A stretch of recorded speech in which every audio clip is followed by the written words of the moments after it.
Hello, welcome to all. I hope आप सभी लोग ठीक होंगे, बेहतर होगा सब। चलिए अपने टॉपिक पे आते हैं। हम लोगों का टॉपिक है, पिछले लास्ट 2 क्लासों में हमने पढ़ा कंजक्शंस एंड सेंटेंस कनेक्टर्स।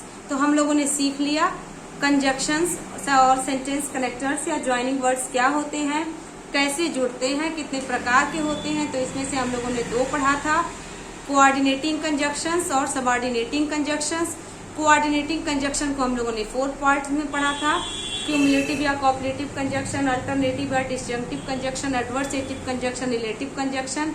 और कल की क्लास में हम लोगों ने पढ़ा था, पिछले क्लास में, सबऑर्डिनेटिंग कंजक्शन, जिसमें हम लोगों ने एडवर्ब क्लॉज को दर्शाने के लिए कौन कौन से कंजक्शन यूज होते हैं, टाइम वाले, मैनर वाले, पर्पज वाले, कंडीशन वाले, कंपैरिजन वाले, कंट्रास्ट वाले, मैनर वाले, ये सारे कंजक्शंस को कैसे यूज होते हैं, उसका क्या मीनिंग होता है, किसके साथ क्या ऐड होता है, क्या नहीं ऐड होता है, व्हाटएवर हम लोगों ने सब कुछ सीख लिया था।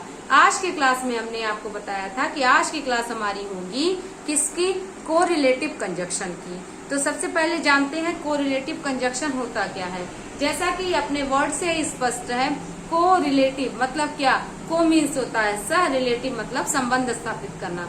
सहसंबंध स्थापित करने का मतलब एक क्लॉज दूसरे क्लॉज से ऐसा कनेक्ट होगा कि वो अलग नहीं हो पाएगा। ऐसी बात की व्याख्या करने के लिए हम सभी लोगों को क्या बताना पड़ता है, कोऑर्डिनेटिंग कंजक्शन की सहायता से सेंटेंस को कनेक्ट करना होता है। तो कोऑर्डिनेटिंग कंजक्शन का मीन्स है पहला कंजक्शन दूसरे कंजक्शन से कोरिलेट करे, पहला सेंटेंस से दूसरे सेंटेंस से कोरिलेट करे। हम लोग इसको देखेंगे, जब भी हम सभी पहले वर्ड को लिखेंगे तो पहले पार्ट में लिखेंगे, दूसरे वर्ड को लिखेंगे तो दूसरे क्लॉज में लिखेंगे। इसको अलग अलग नहीं किया जा सकता। ऐसे इससे रिलेटेड क्वेश्चंस कैसे आते हैं, कोरिलेशन वाले जो कंजक्शंस होते हैं उसको हटा करके दूसरे कंजक्शन को ऐड कर देता है या कॉमा को ऐड कर देता है, तो समझना होगा कि ऐसी परिस्थिति में हमारा सेंटेंस गलत हो जाएगा, हमारा क्वेश्चन गलत हो जाएगा। तो आइए जानने का प्रयास करें कि कौन कौन से कंजक्शंस कोरिलेटिव कंजक्शंस होते हैं। सबसे पहले देखिएगा कोरिलेटिव कंजक्शंस, जैसा कि यहाँ लिखा हुआ है। अब हम लोग देखेंगे बोथ के साथ एंड। तो बोथ के साथ एंड हम लोगों ने कहाँ सीखा था, हम लोगों ने इसको सीखा था कोऑर्डिनेटिंग कंजक्शन में।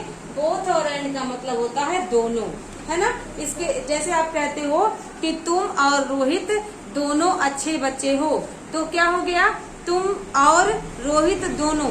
तो और दोनों को दर्शाने के लिए हम लोगों का क्या बताना पड़ा, हम लोगों को बोथ और एंड की बात करनी पड़ी। बोथ और एंड की बात करने के लिए हम लोगों को जब दोनों और की बात करेंगे तो क्या हो जाएगा, बोथ और एंड। यहाँ एंड के स्थान पे एंड सो भी कर देगा, एज वेल एज भी कर देगा, या एंड को स्किप कर देगा, सो कर देगा, कुछ भी करे तो सब कुछ हमारा गलत हो जाएगा।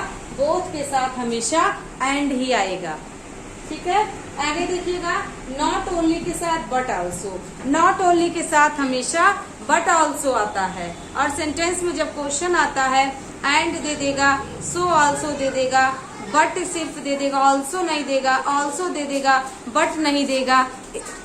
इस तरह की परिस्थिति में हम लोग क्या करते हैं, हम लोग नॉट ओनली और बट ऑल्सो को पढ़ते हैं। अब देखिए आगे बढ़ेंगे, आइदर के साथ और। तो आइदर के साथ और का मीन्स होता है या तो और या। जैसे कह दिया जाए या तो तुम या तो मैं ये काम को कर सकता हूँ, तो इसका मीन्स दोनों में से कोई एक, पॉजिटिव सेंस में यूज होगा। जब हम बात करेंगे दोनों में से कोई नहीं, तो हम लोग नाइदर और नॉर की बात करेंगे। नाइदर नॉर का मीन्स होता है दोनों में से कोई नहीं, इसके साथ नॉट का यूज नहीं होता, जैसा कि हमने आपको बता रखा है, ठीक है। तो नाइदर और नॉर की बात होगी तो ना तो और ना ही के सेंस में हम लोग इसको यूज करेंगे। आगे देखिएगा, वेदर है तो वेदर के साथ हमेशा और ही आएगा, एंड नहीं आ सकता, सो नहीं आ सकता, बट नहीं आ सकता, कॉमा नहीं आ सकता, सिर्फ आएगा तो आर आएगा, ओ आर और आएगा, तो वेदर के साथ और आएगा, ठीक है। और देखिएगा, व्हेन हो तो व्हेन के साथ आप कहते हो ना, जब मैं कहूँ तब तुम आना, तो जब और तब की मीनिंग निकालने के लिए देन का प्रयोग नहीं करते हैं, और जब आपको क्वेश्चन पूछेगा तो देन का प्रयोग किया रहेगा THEN, या देन का प्रयोग कर देगा THAN। बोथ और इनकरेक्ट मीन्स दोनों गलत है। व्हेन के साथ हमेशा कॉमा को ऐड किया जाता है।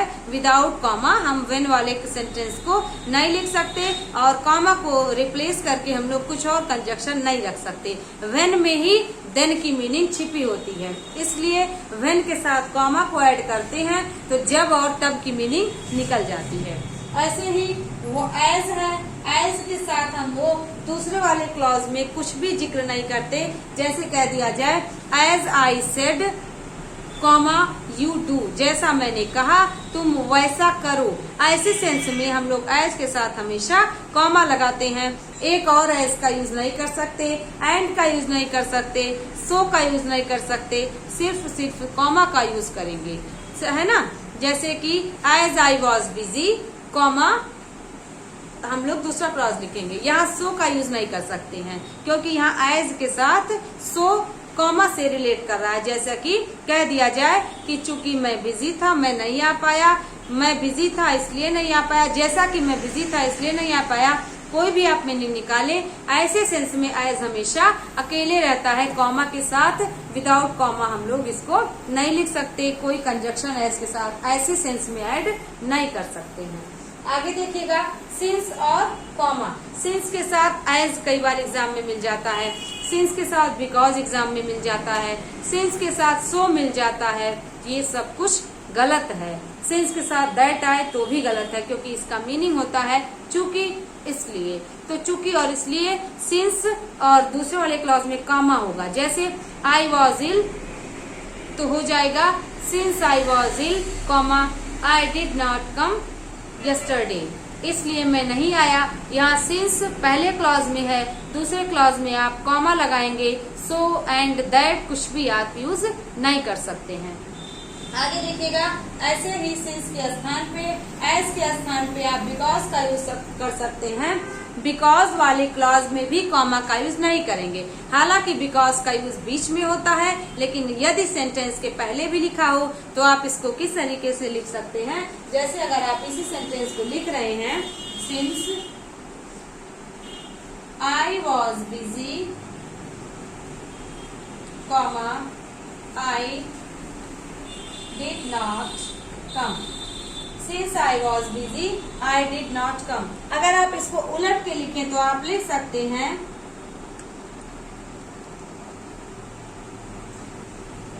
because I was busy comma I did not come। Means वही हुआ आपका।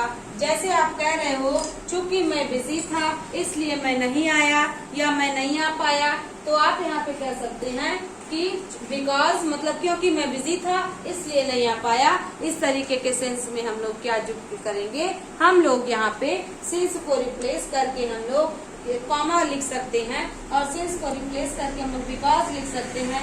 यहाँ पे सिंस और बिकॉज के स्थान पे एज का प्रयोग भी कर सकते हैं। एज आई वॉज बिजी तो हो जाएगा as I was busy comma I did not come. यहाँ पे हम लोग क्या नहीं कर सकते, सो नहीं कर सकते, एज नहीं कर सकते, दैट नहीं कर सकते। ऐसे सेंस में हम लोग बार बार एज का प्रयोग नहीं करेंगे, एंड का प्रयोग नहीं करेंगे, एज के साथ सो का प्रयोग नहीं करेंगे।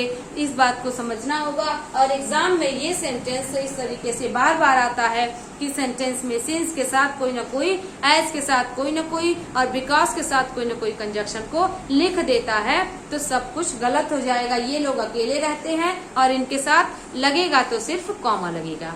आगे बढ़िएगा। व्हाइल है तो हमने आपको पिछले क्लास में बताया था कि व्हाइल और व्हेन का एक ही मीनिंग होता है। जब सेंटेंस में जब की मीनिंग बतानी हो तो हम लोग तब के सेंस में कॉमा लगा देते हैं, और जब की मीनिंग ना बतानी हो, एक साथ दोनों कार्य हो, तो यहाँ पे हम लोग व्हेन का प्रयोग ना करके व्हाइल का प्रयोग कर देते हैं। इसी प्रकार सेंटेंस में आता है व्हेन को के स्थान पे व्हाइल का प्रयोग, व्हाइल के स्थान पे व्हेन का प्रयोग हो तो आपको पता है सुटेबल वर्ड क्या होगा।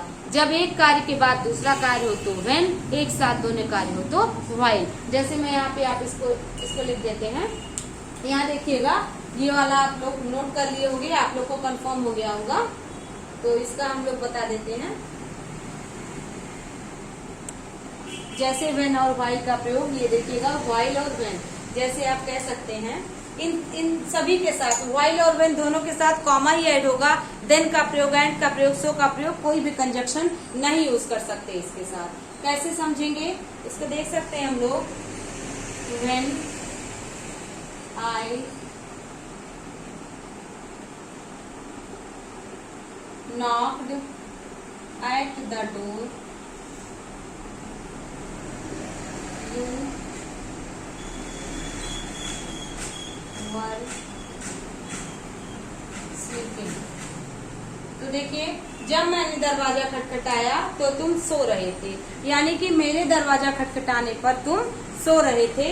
या आप कह सकते हो मैंने दरवाजा खटखटाया तो तुम चले गए, इस तरीके से सेंस हो। यही सेंटेंस अगर ऐसे कहना हो, when I was reading the newspaper, comma, you were studying your books। यहाँ देखिए एक साथ दोनों कार्य हो रहा है। एक तरफ व्यक्ति कह रहा है कि जब मैं न्यूज़पेपर पढ़ रहा था तो तुम अपनी किताबें पढ़ रहे थे। एक साथ दोनों कार्य हो रहा है। ऐसे सेंस में यहाँ पे हम लोग व्हेन का प्रयोग नहीं करेंगे। हम लोगों का करेक्ट यूज हो जाएगा व्हाइल। तो हम लोगों का ये व्हाइल करेक्ट है, व्हेन था तो इनकरेक्ट था। उसी प्रकार से अगर यहाँ पे व्हेन के स्थान पे व्हाइल कर दिया होता तो भी सेंटेंस हमारा क्या है, व्हाइल यहाँ पे गलत है, व्हेन यहाँ पे सही है। इस बात को आप समझिएगा, व्हेन और व्हाइल में यही अंतर है। ठीक है, तो आई होप इसको आप समझे होंगे। स्कार्सली और हार्डली का यूज समझेंगे। स्कार्सली और हार्डली का मीन्स होता है बड़ी मुश्किल से। आप कहते हो ना कि बड़ी मुश्किल से मैंने ये काम किया जब तुम चले गए, या जब ऐसा हो गया। जैसे आप कहते हो कि बड़ी मुश्किल से मैंने कुछ पैसे इकट्ठा किए, वो भी चोर ले गया, ऐसे सेंस में। तो स्कार्सली या हार्डली का बड़ी मुश्किल से जब जिक्र होता है तो हम लोग इसके साथ कोरिलेशन वाले कंजक्शन को व्हेन का यूज कर सकते हैं। विदाउट व्हेन हम लोग यहाँ पे कुछ नहीं कर सकते, देन नहीं कर सकते, एज नहीं कर सकते, एंड नहीं कर सकते। और इसका एक रूल और है, ये तो है हो गया कोरिलेशन वाले रूल कि स्कार्सली और हार्डली सेंटेंस में हो तो व्हेन का प्रयोग हम लोगों को करना है। और दूसरा इसका ये रूल है, स्कार्सली और हार्डली का यूज हमेशा इंट्रोगेटिव की तरह किया जाता है, न कि असर्टिव की तरह। मतलब क्या सेंटेंस दिया रहेगा, कह दिया जाए scarcely I had done it when you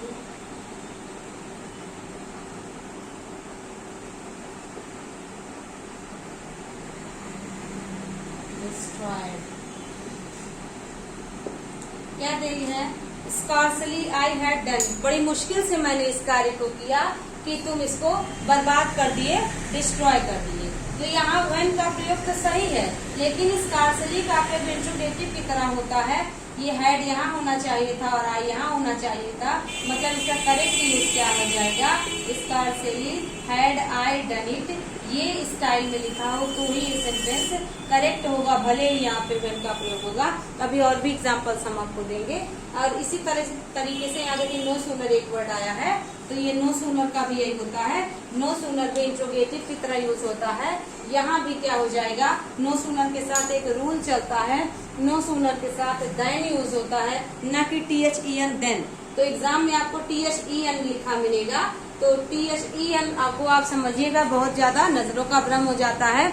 विद्यार्थियों को कई बार THAN दिमाग में रहता है और THEN नजर आ जाता है, तो ये भी गलती हो जाती है। चलिएगा, क्या कहने का मतलब है, no sooner plus did plus subject plus verb का first form plus object plus क्या हो जाएगा, then.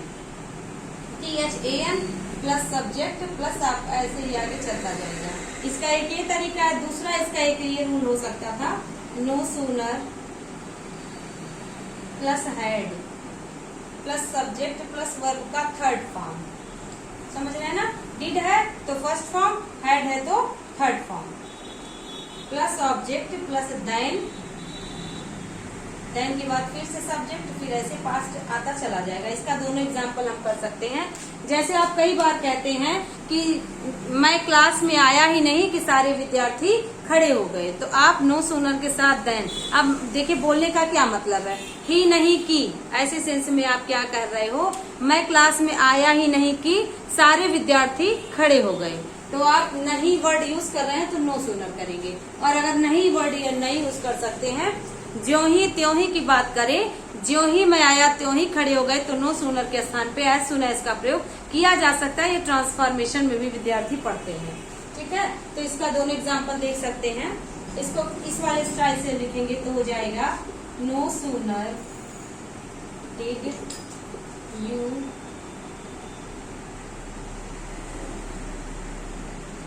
Come then I went somewhere। कह रहा no sooner did you come than I went somewhere, कि तुम आए, ज्यों ही तुम आए त्यों ही मैं कहीं चला गया, या तुम आए ही नहीं कि मैं कहीं चला गया। ऐसे सेंस में क्या हो जाएगा, नो सूनर के साथ देन का प्रयोग हो जाएगा। यही सेंटेंस अगर हैड लगा के लिखते तो यहाँ कम का थर्ड फॉर्म भी कम होता है, तो यहाँ पे हम लोग हैड लिख सकते थे। इसका हम लोग ऐसे समझ सकते हैं कि यही सेंटेंस अगर ऐसे लिखते हम लोग, no sooner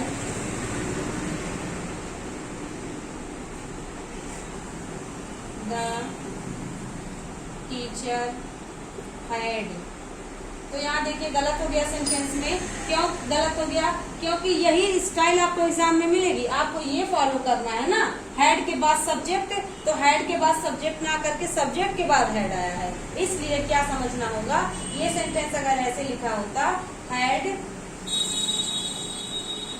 entered the class then all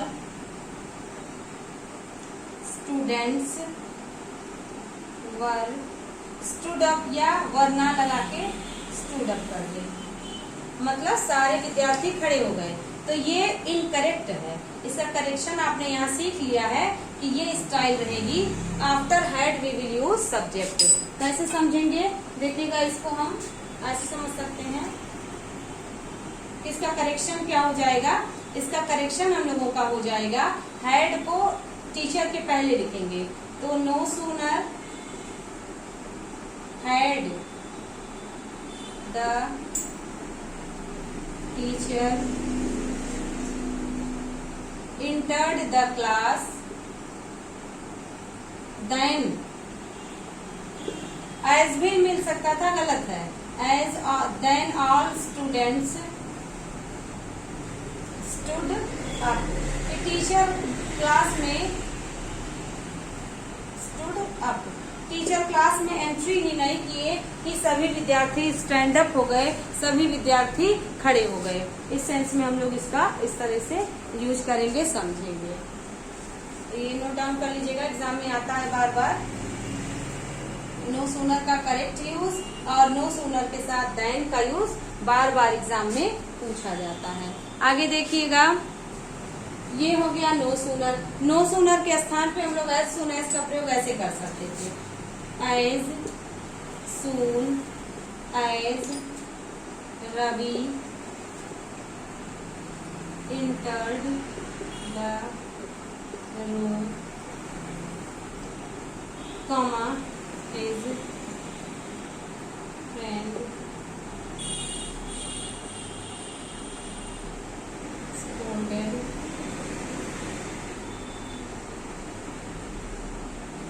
him। अब यहाँ देखिए ये क्या सेंटेंस है, यहाँ कॉमा लगा है, कॉमा के स्थान पे हम लोग एज का, दैट का, सो का कोई भी यूज नहीं कर सकते हैं, ये हमारा करेक्ट है। ये कह रहा है soon as Ravi entered the room, his friend scolded up कि जो ही या जैसे ही रवि कमरे में घुसा उसका मित्र उसको डांट दिया, उसका मित्र उसको फटकार दिया, तो यहाँ पे हो जाएगा एज सून एज के साथ कॉमा। अगर एज सून एज को हम लोग ना यूज करें, एज सून एज को ना यूज करके हम लोग क्या करें, नो सूनर का यूज करें, तो यही सेंटेंस हम लोगों का ये हो सकता था। नो सूनर के साथ देन का यूज कर सकते थे, तो यही सेंटेंस हम लोग ऐसे लिखते, no sooner did Ravi enter the room then his friend scolded him। इस तरीके से हम लोग यूज कर सकते थे। या हम लोग अगर ऐसा ना करें तो हम लोग क्या यूज कर सकते हैं, हम लोग इसको no sooner did Ravi enter the room then his friend scolded him के स्थान पे हम लोग क्या कर सकते हैं, यहाँ पे डिड के स्थान पे हम लोग यहाँ पे हैड का यूज कर सकते हैं। हैड का यूज कैसे करेंगे उसको भी देखा जाए। देखिए डिड है ना, अगर डिड को हम लोग रिप्लेस करेंगे तो डिड के स्थान पे हम लोग हैड का यूज कर सकते हैं, लेकिन इंटर को हम लोगों को ईडी करना पड़ेगा, इंटर्ड करना पड़ेगा। उसको भी हम लोग देख सकते हैं। यही सेंटेंस इस तरीके से करेक्ट है। अगर ये करेक्शन वाली स्टाइल को नहीं करेंगे तो हम लोग यहाँ हैड को कर सकते हैं। Let's see, no sooner had Ravi entered the room then his friend scolded him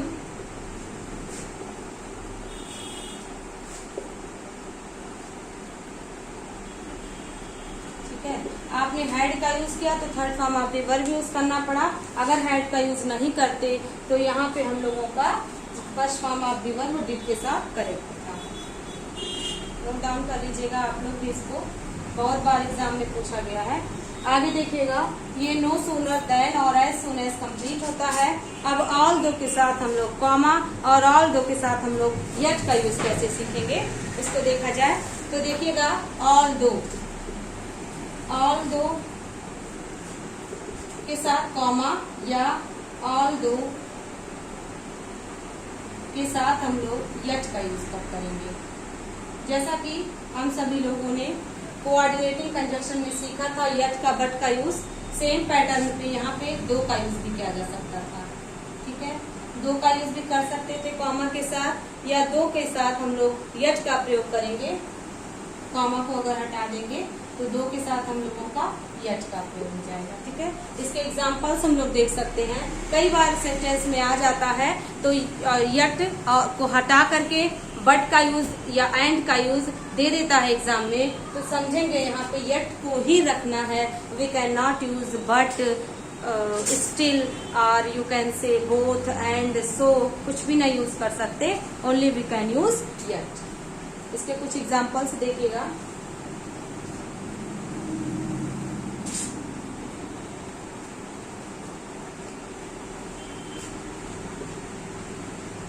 Although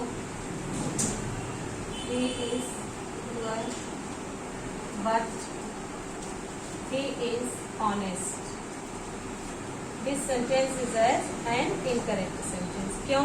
क्योंकि आपको बताया गया है कि यहाँ पे हम लोग सिर्फ यूज कर सकते हैं, तो किसका यूज कर सकते हैं, सिर्फ हम लोग येट का यूज कर सकते हैं। हम लोग यहाँ बट का यूज, एंड का यूज कुछ भी यूज नहीं कर सकते हैं। ठीक है, तो चलिए समझेंगे।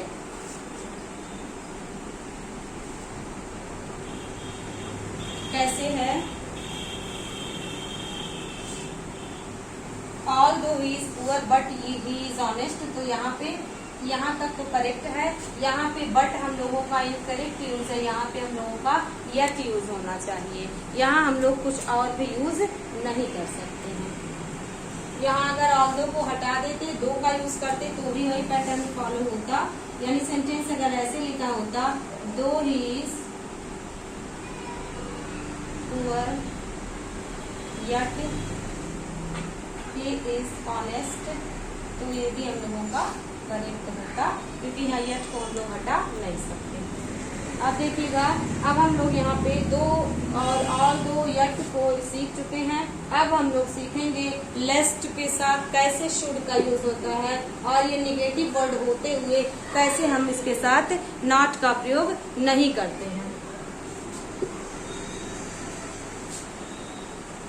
लेस्ट के साथ, लेस्ट को कहते हैं कहीं ऐसा ना हो, तो इसका क्या एग्जाम्पल होगा देखिएगा। कई बार हम लोग कहते हैं walk fast lest you should not get late, इस तरीके से बोल सकते हैं हम लोग। या हम लोग कई बार बोलते हैं work hard लेस्ट you may gate let get fail.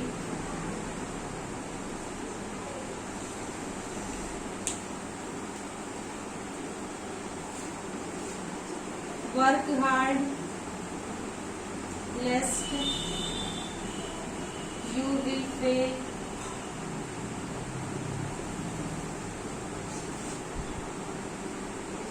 Work hard लेस्ट you should fail.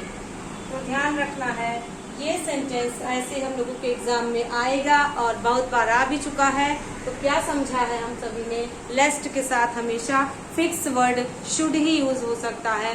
Should के अतिरिक्त हम यहाँ कुछ भी यूज नहीं कर सकते हैं। इसका मीनिंग ही होता है कहीं ऐसा ना हो, कहीं ऐसा ना हो। लेकिन अब यहाँ ये न वर्ड निगेटिव वर्ड है, फिर भी हम लोग यहाँ नॉट का यूज नहीं कर रहे हैं क्योंकि ऐसा रूल है। तो अब देखिएगा हम लोगों का ये सेंटेंस, ये सेंटेंस, ये sentence, all three sentences are incorrect. Which one is correct? The fourth one is correct. But why? आपने सीख लिया है कि लेस्ट के साथ हम सभी should का ही यूज करेंगे और should के साथ हम लोग not का यूज नहीं कर सकते। should के स्थान पर भी किसी चीज का यूज नहीं कर सकते हैं। will का यूज नहीं कर सकते, may का यूज नहीं कर सकते, might का यूज नहीं कर सकते। We cannot use anything. We will use always should because of lest. Okay? तो ये कंफर्म है। तो ये इससे रिलेटेड एग्जाम में कई बार क्वेश्चंस आए हैं, तो आप इसको बहुत ध्यान से पढ़िएगा। इसके बाद देखिएगा हम लोग सीख रहे हैं सो और दैट। तो लेस्ट और शुड का प्रयोग हम लोगों ने सीख लिया। सो दैट देखिए ऐसे लिखा है, सो दैट ऐसे लिखा है, और सो दैट को कैसे सीखेंगे। देखिए एक सो होता है, इसके साथ दैट होता है। इसका मीनिंग क्या होता है, इतना और की मीनिंग होता है। चलिए देखिएगा इसका क्या है। जैसे कह सकते हैं he is so weak that he can not do it. एक सेंटेंस ये लिखा है। एक सेंटेंस हम लोग लिख सकते हैं You are so strong that you cannot leave it.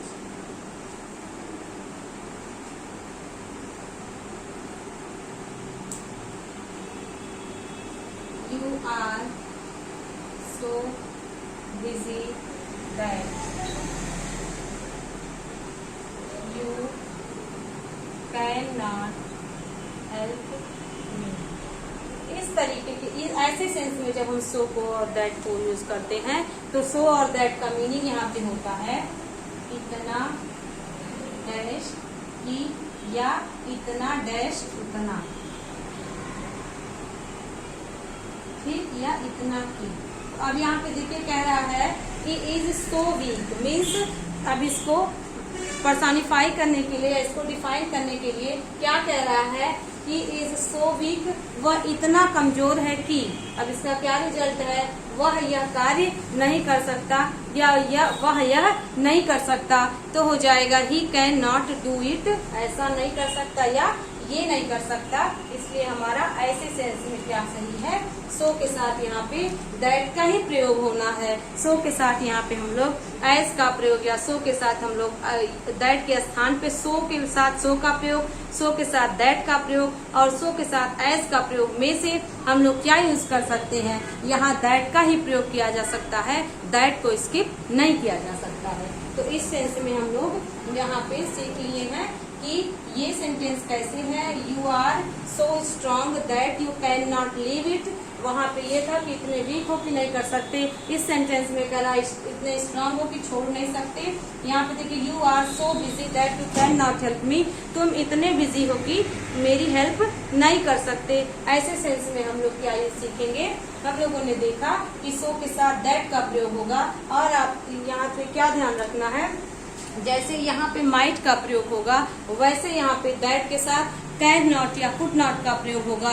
जब प्रेजेंट हो तो कैन नॉट और जब पास्ट हो तो कुड नॉट। क्या कहने का सेंस है, एक बार देखिएगा। जैसे ये प्रेजेंट है तो प्रेजेंट है, हम लोगों ने सीखा कि अगर प्रेजेंट है तो कैन का प्रयोग करेंगे, लेकिन अगर ये पास्ट होता तो कुड नॉट का यूज करते। कैसे पास्ट होता एक बार देखेंगे। जैसे अगर ये सेंटेंस लिखा होता ही वॉज, तो जब वॉज लिखा होता यहाँ पे इसके स्थान पे, तो हम लोग यहाँ पे कैन के स्थान पे किसका यूज करते, कुड का यूज कर सकते थे। ठीक है, तो ये रूल है, he was so weak that he could not. यहाँ कैन नॉट का यूज नहीं किया जा सकता है, सिर्फ हमेशा यहाँ पे कैन नॉट का ही यूज करेंगे। तो ये कंफर्म हो गया है। ठीक है, अब हम लोग सो दैट और मे और माइट का यूज सीखेंगे कि सो दैट मे और माइट का यूज क्या होता है। इसमें क्या है, ऐसे सेंस में सो के साथ दैट और मे माइट होगा, तो यहाँ पे क्या सीखेंगे कि सो के साथ क्या रहेगा, दैट का प्रयोग और इसके साथ अगले क्लॉज में कैन कुड का प्रयोग नहीं हो सकता, सिर्फ मे या माइट का ही प्रयोग किया जा सकता है। Let's see how. He is, या कह सकते हैं I called you so that I may help you. I called you so that I may help you, ये सेंटेंस हमारा इनकरेक्ट सेंटेंस है।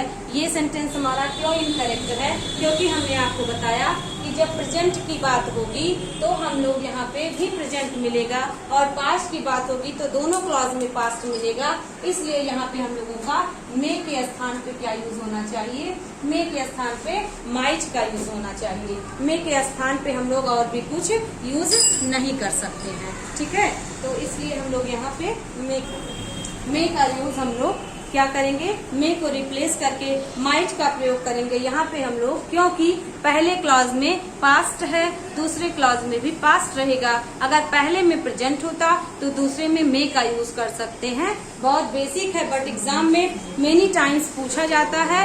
एरर में पूछ सकते हैं, ऑप्शन बना के पूछ सकता है कि कौन सा कहीं सही है कौन सा गलत। इससे रिलेटेड बहुत सारे एक्सरसाइजेस आपको किसी भी बुक्स में मिल जाएगी, एनी बुक में आपको मिल जाएगी। तो आप इसको समझिएगा क्या है। ये सेंटेंस अगर ऐसे लिखा होता, I call you so that I may help you, तो ये सेंटेंस अगर ऐसे लिखा होता तो हम लोगों का सेंटेंस क्या था, I call you so that I may help you. तो ये करेक्ट था, क्योंकि यहाँ देखिए इस वाले क्लॉज में प्रेजेंट है तो यहाँ पे भी प्रेजेंट है, यहाँ पे पास्ट था तो यहाँ पे भी पास्ट होगा। ओके, तो आई होप आपको ये समझ आया होगा। आगे देखिए हम लोग सीखेंगे इफ का प्रयोग और अनलेस और अनटिल का प्रयोग। तो अनलेस और अनटिल में देखिए इफ का प्रयोग जब होता है तो इसका प्रयोग होता है अगर या यदि। तो इफ का प्रयोग अगर और यदि होता है, इसके साथ हम कॉमा का यूज करेंगे, इसके साथ हम देन का प्रयोग नहीं कर सकते हैं। इफ का प्रयोग हम सभी को कंडीशनल सेंटेंस में भी मिल जाएगा कि कंडीशनल सेंटेंस में इफ कैसे लिखा हो तो उसको कैसे समझेंगे। देखा जाए इफ के साथ देन का प्रयोग नहीं होगा, सिर्फ कॉमा का प्रयोग होगा। जैसे हो जाएगा if you work hard I shall follow you. If you work hard I shall follow you. देखिए यदि तुम कठिन परिश्रम करोगे, हिंदी में आप करोगे का मीनिंग निकालेंगे, लेकिन इंग्लिश में आप विल का प्रयोग दोनों क्लॉज में नहीं करेंगे। ऐसा रूल है कि इफ वाला क्लॉज हमेशा प्रेजेंट में रहेगा। You can not use will in if clause वाले सेंटेंस में। ठीक है, तो यहाँ पे ये हो जाएगा, ये करेक्ट है। यहाँ पे आप कहते हो यदि तुम कठिन परिश्रम करोगे तो पास होगे। If you work hard you will get success, you will succeed. ऐसे आप इस सेंस में का यूज करेंगे तो वो हो जाएगा। तो ये कंफर्म हुआ। अनटिल और अनलेस वाला भी एग्जांपल देख लेंगे। अनटिल का प्रयोग टाइम के लिए होता है। अनटिल का प्रयोग हम सभी टाइम के लिए करते हैं, ठीक है ना। टाइम की सेंस हो जैसे आप कह सकते हो I will wait for you until you return. I shall wait for you until you return. यहाँ पे देखिएगा अनटिल यू रिटर्न करा है, तो उस समय तक मैं तुम्हारा इंतजार करूंगी जब तक तुम वापस नहीं आते हो। तो ऐसे सेंस में क्या हो जाएगा, अनटिल का प्रयोग करेक्ट है क्योंकि ये टाइम के लिए हो रहा है। लेकिन अगर कंडीशन की बात होती अनलेस, तो हम इसको क्या कर सकते थे करेक्ट, इसको अनलेस में अनलेस, तो अनलेस वाला इसको इस तरह से कर सकते थे। और ध्यान रखना है अनटिल और अनलेस वाले क्लॉज में हम लोग नॉट का प्रयोग नहीं करेंगे, क्योंकि अनटिल और अनलेस का ही मीनिंग होता है जब तक नहीं। अनलेस का प्रयोग कंडीशन के लिए जब तक नहीं, अनटिल का प्रयोग टाइम के लिए जब तक नहीं, बट इसके साथ नॉट का प्रयोग नहीं करेंगे। एग्जाम में नॉट के प्रयोग के साथ सेंटेंसेस पूछे गए हैं बार बार। इसका एक और एग्जाम्पल देख सकते हैं। Unless you work hard you will not get good marks. अब आप कहेंगे मैम हम दूसरे वाले क्लॉज में तो नॉट का प्रयोग कर रहे हैं, तो आपको हमने बताया अनलेस वाले क्लॉज में नॉट का प्रयोग नहीं करेंगे। दूसरे वाले क्लॉज में नॉट का प्रयोग मीनिंग कंप्लीट करने के लिए किया जा सकता है। यही अगर आप ऐसे कहो तुम अच्छे मार्क्स नहीं पाओगे, तुम ऐसे कह रहे हो तुम सफल नहीं होगे, तो तुम सफल की अपोजिट फेल कह सकते हो, तुम असफल हो जाओगे। लेकिन अनलेस वाले क्लॉज में नॉट का प्रयोग नहीं करना है। मतलब यही सेंटेंस अगर एग्जाम में ऐसे मिलता है, मिला भी है कई बार, unless you do not work hard, तो ये सेंटेंस हमारा you do not work hard, ये पूरा सेंटेंस हमारा गलत है। इसका सही करेक्शन हो जाएगा, प्रेजेंट हो जाएगा। अनलेस यू वर्क हार्ड तो हो जाएगा अनलेस यू वर्क हार्ड। यहाँ पे डू नॉट को क्या कर दिया जाएगा, डू नॉट को स्किप कर दिया जाएगा और प्रेजेंट इंडिफिनिट ये हम लोग निगेटिव में ना करके प्रेजेंट इंडिफिनिट अफर्मेटिव करेंगे। तो आई होप आपको ये कंजक्शन का सबऑर्डिनेटिंग कंजक्शन, कोऑर्डिनेटिंग कंजक्शन और कोरिलेटिव कंजक्शन का ये क्लास समझ आया होगा। अच्छे से नोट्स बनाइएगा। आज की क्लास यही कंप्लीट होती है। मिलते हैं नेक्स्ट टॉपिक में अच्छी टॉपिक के साथ। Thank you.